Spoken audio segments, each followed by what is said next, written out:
promised peace. However, both sides accused each other of violating a similar ceasefire last year. Audrey McAlpine reports from Kyiv.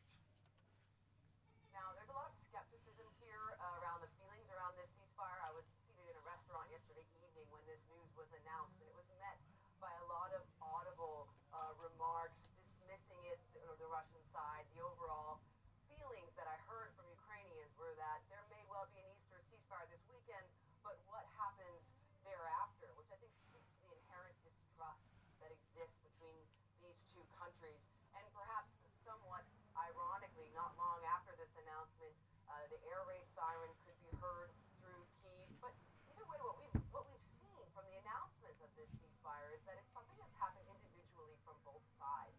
Zelensky posting after midnight last night in response to the Russians, saying that he had been, pretty much the first to ask for this ceasefire last week.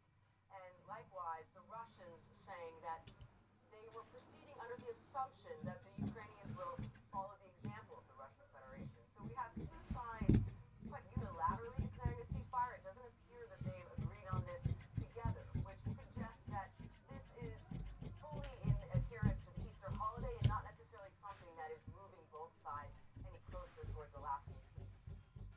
Min Aung Hlaing has been sworn in as Myanmar's president a week after being elected by parliament. The military leader helped to oust Aung San Suu Kyi's government in 2021, seizing power in a coup. He's ruled the country for the past 5 years. A civil war continues to rage across the country. The military organized the latest election, which opponents and independent observers dismissed as neither free nor fair. Venezuela has approved a mining law allowing foreign investors to exploit its gold and minerals. The National Assembly unanimously approved new legislation just months after easing state control over oil.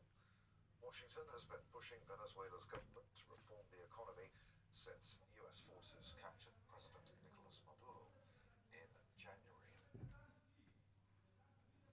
Astronauts aboard Artemis 2 will be returning to planet Earth just after midnight GMT when they splash down